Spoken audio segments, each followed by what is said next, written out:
Ginit ni Chief Presidential Legal Counsel Juan Ponce Enrile na walang mga pogo sa Cagayan. Suportada rin daw ni Enrile ang total ban sa mga pogo. Para sa iba pang detalye, nasa linya ng telepono si Marian Enriquez. Marian, ano ba yung mga naging pahayag dyan ni Enrile sa Kamara?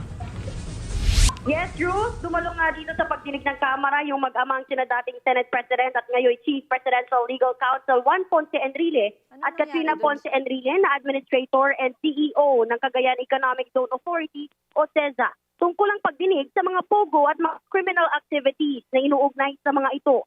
Nilinaw nilang walang pogos o anumang pogo licensees sa CEZA at lalong walang kahit anong pogo-related crime sa kanilang lugar tulad ng kidnapping, human trafficking, torture o scam. Ang CEZA ay otorisadong nagsasagawa ng offshore iGaming operations sa Pilipinas at ibang bansa.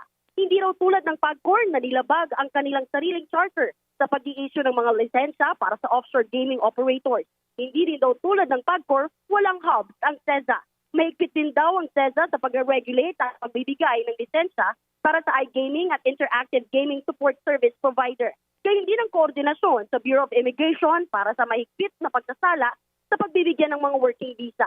Hindi kahit kailanman daw pinayagan ng CEZA ang sub-licensing, bagay na ginawa ng POGO o PAGCOR sa mga POGO. Suportado rin daw ni dating Senate President Enrile ang utos ng Pangulo na iban o ipagbawal na ang mga POGO sa bansa. Hit niya, nagsisilbi itong money laundering operation. Samantala, tinawag din niyang ill-advised ang Executive Order Number 13 ni dating Pangulong Rodrigo Duterte na naglalatag ng regulation at pagbibigay lisensya para sa gambling at online gambling facility. Pakinggan natin ang kanyang pahayag.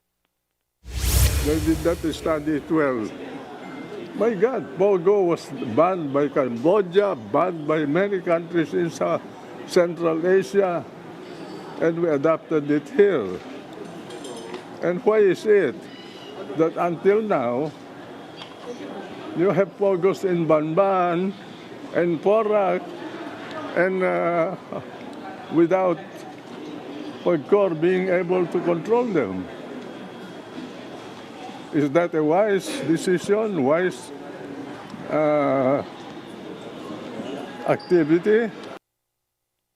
Ruth, patuloy pa nga rin yung pagdinig ng Joint House Committee on Public Order and Safety at Games and Amusement. Nakasalang naman ngayon si dating Presidential Spokesperson Harry Roque. Sa gumugulong interpelasyon ngayon, nilinaw ng mga mambabatas yung kaugnayan nga ni Roque sa ilang pogo licensees at paglapit ito sa PAGCOR chief. Yan muna yung latest dito, Ruth. Balik sa'yo. Maraming salamat, Marian Enriquez. Mga kapatid, ako po si Ruth Cabal. Maging maalam at may pakialam sa mga may init at rumaratsyadang balita sa Frontline Express. Para maging updated sa balitaan, mag-subscribe lang sa social media pages ng News 5.